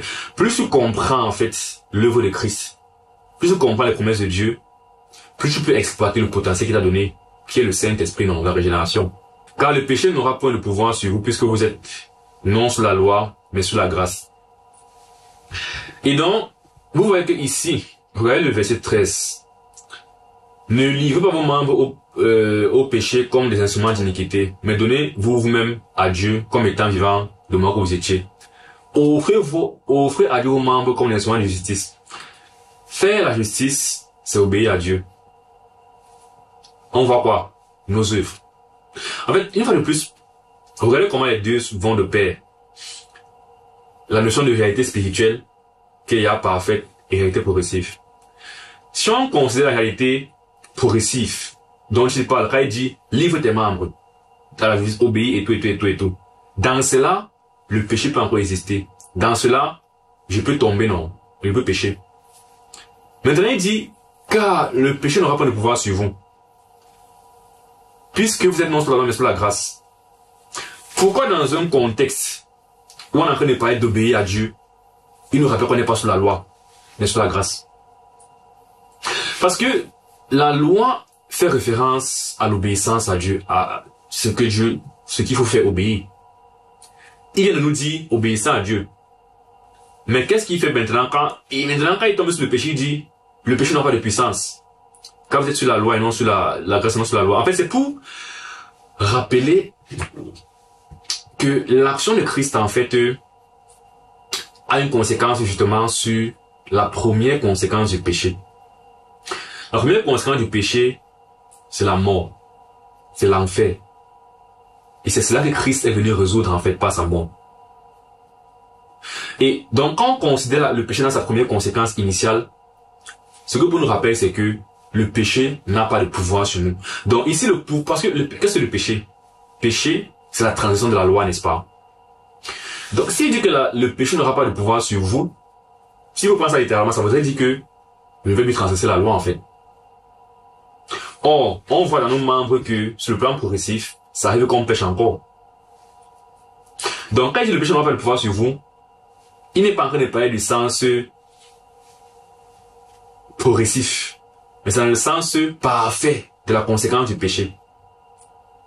C'est donc pour ça que, dans ce cas de figure, il reparle encore de la différence entre la loi et de la grâce. Il dit, c'est sur la grâce. Il dit au chapitre 4, je crois que Christ est venu, c'est Paul qui dit. Romains 4:13, Paul dit ceci. Parce que la loi produit la colère. La loi produit la colère. Pourquoi? Parce que la loi, elle est enfreinte, Dieu se fâche. Donc si on ne veut pas que Dieu soit fâché, il faut qu'on enlève la loi. Et donc il dit donc, où il n'y a point de loi, il n'y a point de transgression. Donc ça c'est l'aspect que Paul rappelle donc ici au chapitre 6 quand il dit, le péché n'aura plus de pouvoir sur vous. Le pouvoir du péché, c'est dans la transgression. C'est, comment dire, le pouvoir du péché en fait c'est dans sa conséquence. C'est le fait que quand il est là, il y a la condamnation. Donc si tu veux enlever le pouvoir au péché, enlève la transgression simplement. Et pour enlever la transgression, soit sur la grâce, ne soit pas sur la loi. C'est donc ce qu'il rappelle là. Le péché n'aura pas le pouvoir sur vous. Ok, on est d'accord, mais tu es en train de migrer vers la sanctification là, progressivement, ce qu'on fait progressivement. Pourquoi maintenant tu reviens encore sur ce qu'il y a vrai parfaitement, déjà, dans la conséquence du péché dans le sens, le pouvoir du péché dans le sens de sa conséquence. Parce que, en fait, ce que veut dire cela, c'est que le pouvoir du péché, justement, se manque de deux façons. La première façon, c'est dans la conséquence du péché. C'est pas le péché en lui-même, mais c'est sa conséquence. C'est que le péché entraîne la condamnation. C'est ça son premier pouvoir. Pour abolir ce pouvoir-là, c'est la justification. C'est Christ qui vient abolir la loi. Et donc, du coup, il n'y a plus de péché, il n'y a plus de conséquence du péché, il n'y a plus de condamnation. Il n'y a plus de colère. Vu qu'il n'y a pas de loi, il n'y a pas de colère, il n'y a pas de transgression. Maintenant, le second pouvoir du péché, c'est le fait maintenant que, mine de rien, il y a physiquement dans ma chair une tendance à désobéir à Dieu. Ça, c'est le second pouvoir du péché. Et donc, je ne sais pas si j'ai réussi à être clair jusqu'à présent, mais pour faire un autre point, voici les deux points dont je parle depuis, prémisse, perfection, en rapport avec le péché. Quand on considère le premier pouvoir du péché, qui est la conséquence du péché, qui est la condamnation, alors c'est réglé par la perfection. C'est que la justice de Christ me rend parfait. Je peux plus être condamné. Il n'y a plus de transgression. Donc là, on annule le premier pouvoir du péché, qui est la condamnation, n'est-ce pas? Vous êtes sur la grâce. Maintenant, dans le contexte des prémices, donc, ok, pendant qu'il vit sur terre, le second pouvoir du péché, c'est la disposition à désobéir à Dieu. Que je vois maintenant concrètement dans ma chair, n'est-ce pas? Et là aussi, pour annuler ça, c'est la mort du vieil homme, donc c'est la régénération actuelle. C'est le cœur disposé. C'est pour ça que, pour combattre le pouvoir du péché qui est la condamnation, qui est l'enfer, je repense à ce mot au fait que je ne suis pas sur la loi, je suis sur la grâce. Dès que je me rappelle de ça, je me rappelle que, ah oui, c'est vrai, Christ a tout payé. Le péché n'a pas de pouvoir sur moi. Maintenant, pour combattre le péché dans le continuum dont l'homme était encore vivant, je dois réaliser que le Saint-Esprit, en fait, a transformé mon cœur. Non pas qu'il doit réaliser. Ce que Dieu m'a donné, en fait, c'est le nouveau cœur, qui fait que je peux voir mes pulsions. Et, du moins, la puissance de ces pulsions a diminué, non? C'est ça qu'on dit que je mettrai le cœur de chair. C'est qu'il y a un cœur, en fait, qui a une tendance à faire le bien. Il y a un cœur qui aime le bien et qui n'aime pas le péché. C'est que Dieu met dans ton cœur l'amour de la sainteté et la haine du péché dans ton cœur. C'est ça qui te fait maintenant pouvoir batailler de manière continue sur la terre. Et donc, c'est pour dire que, c'est pourquoi il disait depuis le départ que Paul en fait trait des deux. Parce que quand dans un contexte où Paul dit obéissez, ne péchez pas, faites attention, et puis il dit après que ne pouvez pas de péché sur vous. Si c'était seulement littéral qu'il fallait prendre ça, il n'aurait pas eu besoin de nous demander de faire une sorte de choses actives, n'est-ce pas? Mais c'est pourquoi on est les deux à l'esprit chaque fois. C'est que sur le plan parfait spirituel par rapport à l'enfer, cherche la grâce. Le pouvoir n'a pas de péché sur toi. Le péché n'a pas de pouvoir sur toi. Le péché ne peut pas te condamner parce que tu es pas sur la loi, en fait. Tu es sur la grâsse. Voilà. Donc, il n'y a pas de transgression, il n'y a pas de colère. Mais en même temps, il a arrêté de dire, livre, sois actif. C'est parce que, en attendant cette perfection-là, tu es dans un corps qui te fait vraiment voir les pulsions. Comme il dira au chapitre suivant. C'est que je vois dans ma chair une loi qui est différente à la loi de mon âme intérieur. Et maintenant, par rapport à ça, décide d'obéir. Sois actif. Donc, bon, je crois que là, vraiment, j'ai fait le tour de... Parce que depuis, j'essayais de formaliser ce que Paul est en train de dire dans tous ces versets. Ok. Mais comme Paul a fait la pause, parce que là, j'ai parlé de tout, mais si comme Paul a fait la pause puisque vous êtes sur la loi, non sur la grâce, quelqu'un donc qui depuis cherche à continuer à pécher, va encore vouloir se saisir de ça pour dire, Paul, tu as dit ici là que offrez à Dieu vos membres comme des instruments de justice. Et puis tu as dit en passant que le péché n'a point de pouvoir sur moi. Ça veut dire que je peux faire ce que je veux et le péché n'a pas de pouvoir sur moi. Et là, il anticipe cette question. Quoi donc? Pécherions-nous parce que nous sommes non sous la loi mais sous la grâce, loin de là. Donc moi, j'essaie de vous expliquer ici là que en fait, quand Paul ramène l'argument ci, c'est seulement pourquoi on est à l'esprit en avançant que les deux sont là. Justice parfaite et sainteté parfaite et sainteté progressive.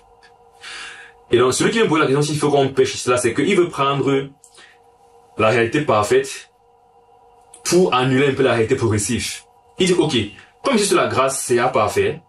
C'est toujours parfait que je suis sur la grâce. Je peux donc marcher comme je veux. Il n'y a pas de problème. Ma perfection là est toujours parfaite. Et bien, maintenant, c'est là qu'il disait que déjà, ça va rentrer en quoi? Est-ce que vraiment tu es vraiment sauvé? Est-ce que tu as vraiment compris? Est-ce que où tu es là, dans ton cœur, tu es dans une identification à Christ, dans sa mort et sa résurrection? Alors, tu es en train d'agir comme quelqu'un qui n'a pas intérêt que Christ ne vit plus pour lui, mais pour Dieu. Parce que tu es en train de vouloir, dans la disposition, pécher volontairement. J'ai aussi dit au départ, c'est que c'est une question de péché volontaire contre péché involontaire. Ou bien pratique du péché contre non pratique du péché. Et donc, ne savez-vous pas qu'en vous livrant à quelqu'un comme esclave pour lui obéir, vous êtes esclave à celui à qui vous obéissez. Donc, c'est ce qu'il disait. Dans la chair, c'est ce qu'on était. L'homme animal, l'homme, le vieil homme, on faisait ce qu'on voulait. Donc, c'était volontairement qu'on désobéissait à Dieu. Même pas que tu es sauvé. Tu as été affranchi de cela. Tu as un nouveau cœur. C'est-à-dire que le jour où tu vas désobéir à Dieu, ça veut dire que tu t'es volontairement encore livré au péché. Alors que tu as aussi la capacité de volontairement faire ce que Dieu veut. Et donc, il y a deux problèmes, ou bien ça revient à deux situations. La première situation, c'est la situation du chrétien qui est charnel. Le chrétien qui sait que ce qui fait mal et qui est vraiment sauvé, mais qui continue à vivre dans le péché. La seconde situation, la situation de celui qui n'est pas du tout sauvé. C'est pour ça que, après qu'il ait professé Christ, il continue à pécher volontairement. Donc, c'est toujours deux cas de figure. Ça peut être que c'est quelqu'un qui est vraiment sauvé qui pêche. Ça veut dire que c'est quelqu'un qui n'est même pas sauvé. Mais quand Paul va avancer, il va nous dire que on ne devrait pas considérer ça normal, quelqu'un qui est sauvé, qui pêche volontairement, qui pêche n'importe comment. On devrait être gêné en fait. On va le dire par la suite. Bon, avançons, il dit, ok, soit du péché qui conduit à la mort, soit de l'obéissance qui conduit à la justice. Et voici donc ce qu'il dit. Il dit, mais grâce soit rendue à Dieu. Donc, ok. Il dit, il y a ces deux cas de figure qui sont possibles. Voilà. En vous livrant à quelqu'un comme esclave pour l'obéir, vous êtes esclave de celui à qui vous obéissez. Soit du péché qui conduit à la mort, soit de l'obéissance qui conduit à la justice. Ce qui va dire par la suite va nous laisser croire que le verset 16, il ne concerne pas forcément un chrétien. Du moins, lisons ce qu'il dit par la suite. Il dit, mais, donc il met un mais par rapport à ce qu'il a dit précédemment. Il dit, mais grâce soit rendue à Dieu de ce que, après avoir été esclave du péché, parce que ici il y a deux personnes, il y a un, ou il y a deux cas de figure. Ici il y a un, il dit, en vous livrant à quelqu'un comme esclave, vous devenez, ou bien vous êtes esclave du péché. Esclave de celui que vous obéissez. Esclave du péché, voilà. Et maintenant, quand il avance pour parler des chrétiens, il dit, vous avez été esclave du péché. C'est dans le passé ça. Cette situation dans laquelle quelqu'un est esclave du péché, c'est une situation qui est avant qu'il ne vienne à Christ en fait. Il dit, vous avez été esclave du péché, mais grâce soit rendue à Dieu de ce que, après avoir été esclave du péché, vous avez obéi de cœur à la règle de doctrine dans laquelle vous avez été instruit. En d'autres termes, quelqu'un qui est dans un état d'esclavage du péché n'est pas encore arrivé à l'obéissance de la doctrine de cœur, qui est en fait l'évangile, selon ce qu'il dit.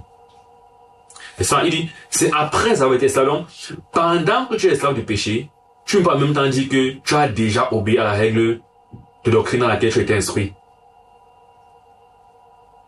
Et ça, c'est l'évangile, parce que qu'est-ce qu'il dit par la suite? Il dit, ayant été, sachant que quand les mots comme les sachant, les ayant, ça explique ce qui a été dit, n'est-ce pas? Il dit, je dis ceci en considérant que vous avez été affranchis du péché et que vous êtes devenus ça de la justice.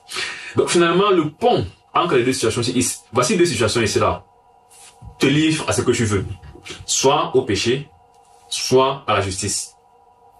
Et on se dit, c'est quelqu'un qui peut faire les deux. Mais après finalement, ce qu'il explique, c'est que non, c'est deux personnes dans deux états différents sur le temps. Celui qui est dans l'esclavage du péché n'a pas encore obéi à la justice. Mais grâce au rendue à Dieu de ce que, après avoir été esclave du péché, vous avez obéi. Ok. Quand tu obéis à la règle de justice, de doctrine dans laquelle tu es inscrit, qu'est-ce qui se passe?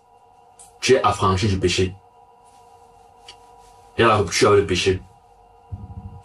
Tu es affranchi, donc tu ne peux plus être dans une situation où tu es esclave du péché, parce que tu es affranchi du péché. Et maintenant, tu deviens un autre esclave de la justice. C'est pourquoi il dit que là, on a les extrêmes vraiment et la perfection des choses.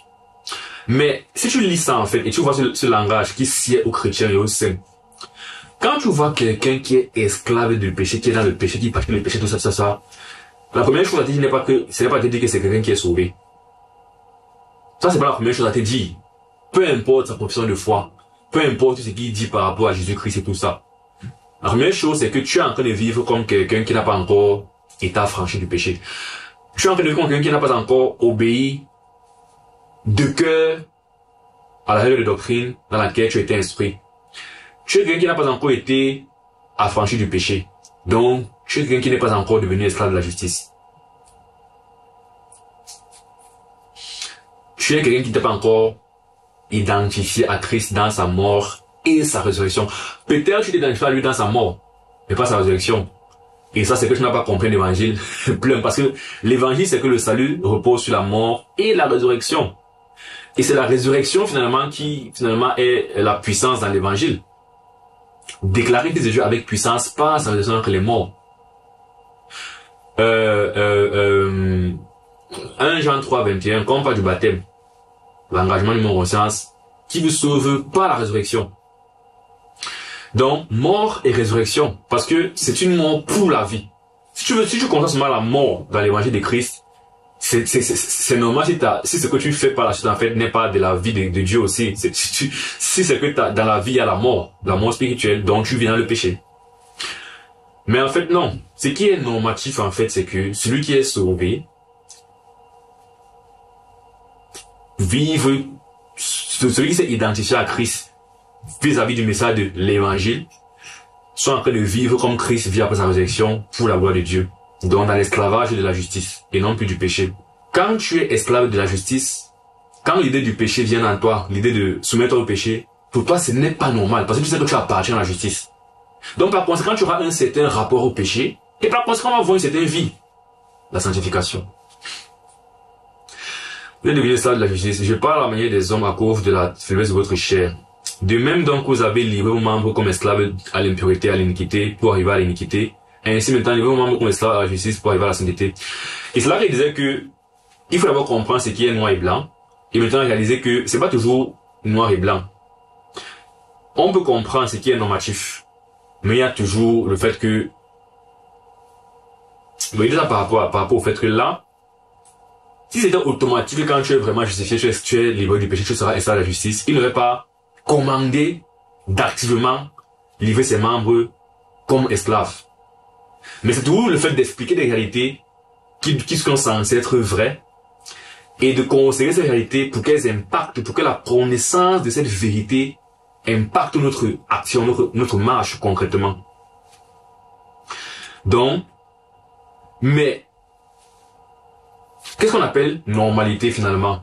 La norme, c'est toujours ce qu'on a, c'est ce qui est majorité, c'est ce qui est attendu. C'est-à-dire que quand tu n'es pas dans la norme, tu peux être une exception. Donc, ça peut arriver qu'il y ait une exception. Mais on va toujours se dire qu'est-ce qui est normal. Donc, même si ça peut arriver que, comme il va dire cela, on ait le choix de se livrer entre nous membres, entre la justice ou pas, ce qui est normal, c'est que celui qui est affranchi du péché livre ses membres à la justice. Vous voyez? Je vois quand tu ne le fais pas, on se pose des questions. On est mal à l'aise. On se dit, comment toi qui es mort au péché, comment toi qui es affranchi au péché, tu continues encore à pécher, tu demeures dans le péché, je reviens encore. Et c'est vrai, il disait que parfois quand on avance trop, on perd l'idée générale. Par comment on peut la commencer ça? Nous qui sommes morts au péché, comment vivrions-nous dans le péché? C'est ça le truc. Comment tu es en train de dire que je suis vraiment affranchi du péché, je suis vraiment justifié? Et quand on te voit en train de livrer tes membres au péché, faut que ça, il y a cette question, non? Comment toi qui es mort au péché, donc ça met mal à l'aise. On veut bien dire que tu es mort au péché, que tu es sauvé, mais on se dit vraiment, c'est lourd, hein? Après, finalement, on dit bon, on laisse la grâce. On espère que, du moins, on va voir sur le long terme. Parce que, Philippiens 1, 6 dit que, celui qui a commencé cette œuvre la rendra parfaite pour le jour de Jésus-Christ. Il disait que le début c'est, il vient d'être sauvé. La fin c'est, je suis irréprochable pour le jour de Jésus-Christ. Et on dit c'est Dieu qui commence l'œuvre qui la rend parfaite. C'est pourquoi il disait que dans la sanctification, si on regarde seulement ce qu'on doit faire, c'est n'est pas normal qu'on tombe et tout ça. Mais quand on considère que c'est Dieu qui le fait, alors on peut davantage avoir l'assurance de notre salut. Parce qu'on dit, celui qui a commencé l'œuvre la rendra parfaite. N'est-ce pas? Donc quand je n'ai pas en train de demeurer dans l'obéissance à la justice, on dit ok, il n'y a pas de souci. Regardons sur le long terme, parce que si Dieu travaille dans ta vie, il va travailler et tu vas tendre plus vers l'irréprochabilité. Qu'une fois de plus, ce n'est pas le fait d'être sans péché, mais c'est d'être dans une ferme identification à Christ dans sa mort et sa résurrection. Donc ça va aussi impliquer une façon de se comporter, non? Mais c'est plus la foi. De même donc que vous avez livré vos membres comme esclaves à l'impureté et à l'iniquité, pour arriver à l'iniquité, ainsi maintenant livrez vos membres comme esclaves à la justice pour arriver à la sainteté. Donc, quand on te reprend surtout quand tu as dit que tu es chrétien, on doit te reprendre, parce que tu n'es pas libre à l'égard de la justice. Lorsque vous étiez esclave du péché, vous étiez libre à l'égard de la justice. Je ne coupe pas derrière les non-convertis, ou bien les non-professants de la foi chrétienne, pour critiquer chaque fait et geste qu'ils font qui est péché. Je les appelle à la repentance, à la foi en Jésus-Christ, pour être sauvé, non, pour être racheté du péché, pour être délivré. Mais celui qui dit que j'ai été sauvé, je suis maintenant l'enfant de Dieu, lui, dès qu'il pêche seulement, je récupère une fois que frère, on doit pécher parce que on n'est pas, tu ne peux pas me dire que tu ne peux pas me dire que c'est ma vie personnelle. Tu n'es pas libre à la justice. Et bien sûr, je te reprends par amour, parce que la Bible dit que celui qui prononce le nom du Seigneur s'éloigne du mal, non. Ça veut dire que quand il te reprend, en fait, ce n'est pas parce que je gagne quelque chose dans cela, mais c'est pour que toi et moi, on soit conformes à la perfection ou le salut, à la volonté de Dieu. C'est une bonne intention. Mais c'est pour expliquer que le fait que certaines personnes conçoivent mal la critique quand ils pêchent est une mauvaise compréhension justement de ce que c'est que l'Église, le corps de Christ, être enfant de Dieu. C'est qu'on a des obligations envers Dieu et envers les autres en fait. Donc, laissons-nous que je t'ai repris. Quand je te rends compte que tu as péché, je te dis pas que tu as la latitude de faire ce que tu veux par rapport à ce péché, t'es repenti plus tard, ou bien ça va quoi que ce soit. Tu n'es pas libre à la justice. Donc tu dois te repentir. Quel fruit portez-vous alors? des fruits dont vous rougissez aujourd'hui, car la fin de ces choses, c'est la mort. Avec raison, on savait que la fin de l'iniquité, c'est la mort. Donc, aujourd'hui que tu es maintenant converti, qu'est-ce que ça te fait quand tu penses à la vie que tu avais avant? Parce qu'il parle ici au passé. Quel fruit portiez-vous alors? Donc, avant que tu ne viennes à Christ, là, avant que tu ne t'engages, tu vivais comment? Le royaume vivait dans le péché. Et ça, quel fruit ça portait alors? J'ai honte. Quand j'y pense maintenant, j'ai honte. Des fruits dont vous rougissez aujourd'hui. Car à la fin de ces choses, c'est la mort. Vous savez que ces choses conduisent à la mort. Donc, c'est normal d'avoir honte. Maintenant donc, après avoir considéré toutes ces choses, n'est-ce pas? Je vous rappelle que vous êtes affranchis du péché. Et voilà ce que vous êtes devenu. Et c'est là qu'il disait qu'une fois de plus, le langage est normatif. Quand je vois un chrétien, j'assume qu'il est esclave de Dieu. Et quand il ne l'est pas, ça me surprend. Je ne veux pas voir un chrétien et m'attendre à ce qu'il soit esclave de Dieu. Pour moi, c'est pas voir un chrétien au regard de la parole. Maintenant, si je vois un chrétien qui est esclave du péché, ça va tellement m'inquiéter que je vais lui demander si c'est vraiment sauvé, non. Si m'affirme qu'il est sauvé, je vais lui dire que frère, la manière dont tu vis, c'est pas comme ça que je dois vivre. Et là, tu as du péché. Tu n'es pas dans l'identification à Christ. Es-tu toujours dans la foi, frère? Es-tu toujours dans la foi? Parce que la foi, c'est quoi une fois de plus? Tu m'identifies à la mort, dans le péché, et à la vie pour Dieu, non. Tu n'es pas en pour Dieu. Tu es ce que tu t'identifies encore à Christ. Ton espérance est encore en Christ. Tu crois. C'est ça. Peut-être que je ne suis pas sauvé, frère. Je suis vraiment sauvé. Tu es sûr que tu es sauvé. Tu es encore dans la foi. Et on finit donc en beauté. Donc, si tu as trouvé que j'ai trop mis l'accent sur la foi dans ce passage et la grâce, c'est parce que Paul, bien qu'il a migré sur la justification et passe la sanctification, continue à mettre un accent sur la grâce, en fait, et la foi. Donc, il conclut dans ce passage par la gratuité du salut. Le don gratuit de Dieu, c'est la vie éternelle en Jésus notre Seigneur. C'est pourquoi il faut avoir une compréhension de la sanctification où elle repose toujours sur la grâce de Dieu finalement. Parce que la sanctification, c'est une évidence du salut qui va s'achever par le salut, qui a commencé par le salut. Donc il dit salut du tout grâce. Ce qui fait bizarre, c'est parce qu'on voit notre responsabilité dedans. Mais je pense que j'ai bien expliqué le rationnel de notre responsabilité, c'est que Dieu commence par la régénération. C'est pourquoi le salut, c'est son œuvre. Bon, on croit, bien sûr. On croit. C'est-à-dire, quand tu écoutes l'évangile, je suis dans la vie de quelqu'un qui est sauvé. C'est-à-dire, quand tu as reçu l'évangile, tu dois te repentir. Tu dois croire. Quand tu crois dans le Saint-Esprit, et maintenant, c'est la nouvelle naissance. Qu'est-ce qui s'est passé? Tu as cru, tu as justifié. Ce sont les 3 premiers chapitres, non? Justification. Par la foi en Christ. On est justifié. C'est par l'obéissance de Christ qu'on est justifié. Donc, ça n'a rien à voir avec notre œuvre. Donc, tu as seulement cru. Il t'a justifié. Ok. Tu es établi au ciel comme étant un juste, un saint. Toutes ces belles choses. Ça, c'est la perfection. Donc, c'est un sandwich, non? Ça, c'est la première partie. Après ta foi, on entre dans le salut où il y a régénération. Tu as été justifié, tu as été régénéré aussi. Ça veut dire que ton cœur a été changé. Comme ton cœur est changé, alors tu peux maintenant obéir à Dieu. Maintenant, tu peux obéir à Dieu, tu n'es pas seul, tu n'es pas libre, tu n'es pas... non, je prends mes mots. Tu n'es pas sans les effets du péché sur ta vie. Tu vas dire, Paul a dit que je suis sur la grâce, je ne suis pas sur la loi. Mais Paul a aussi dit que livrer aux membres comme instrument de justice. Donc, Paul intègre les deux. On a appris la première partie qui est que la grâce me sauve parfaitement, non. Mais Paul a aussi dit que livre tes membres à la justice, comme instrument de justice pour Dieu. Ça, c'est maintenant ta responsabilité. Tu peux le faire parce que tu as été régénéré. Pendant que tu le fais, donc tu es dans cette identification à Christ, tu te dis, je suis pas seulement moi en Christ, je vis aussi comme Christ vit pour Dieu, je dois livrer mes membres à l'obéissance à Dieu et servir Dieu, tout ça. Ta disposition, n'est-ce pas? Tu ne peux pas faire volontairement. Donc, pas de péché volontaire, pas de marge dans le péché. Ça, c'est ta part. On va commencer par Dieu, régénération. À ton niveau, on a les recommandations de Paul qui te rappellent que tu es sauvé au ciel, tout ça c'est vrai, mais c'était pour que tu puisses naturellement vivre comme Christ, non?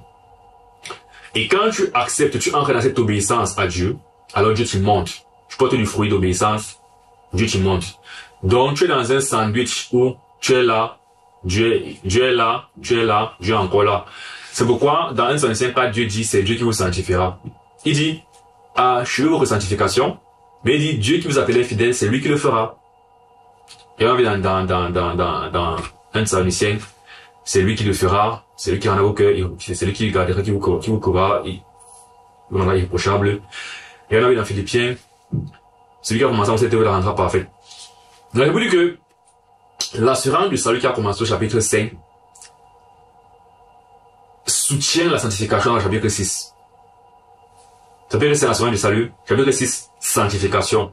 Je dois me lever et obéir à Dieu, mais je le fais dans la paix que Dieu est avec moi. Je ne suis pas seul dans ce combat. Et c'est de ça qu'il s'agit. Donc, merci d'avoir écouté jusqu'à la fin de cette très longue vidéo. Voilà, que Dieu te bénisse, il bénisse en nous l'écoute de sa parole. Donc, continuons à méditer, continuons à lire, prendre davantage de temps sur ces passages qui sont parfois très, je reconnais. Parfois, Paul dit tellement de choses que quand tu veux donner le sens à tout ce qu'il dit, tu peux t'embrouiller et tout. C'est pourquoi il essaie de nous donner une vision globale avant d'entrer dans les choses spécifiques. Mais si tu te perds là-bas, la vision globale, c'est simplement que c'est l'identification en Christ dans sa mort et sa résurrection par la foi qui est la clé de la sanctification. Et que tu ne peux pas continuer la même vie que tu avais avant ton salut. On va remettre ton salut en question parce que comment tu vas demander le péché si vraiment tu es mort en Christ. Voilà. On se retrouve dans une prochaine vidéo. Que Dieu te bénisse. D'ici là, porte-toi bien. Ciao.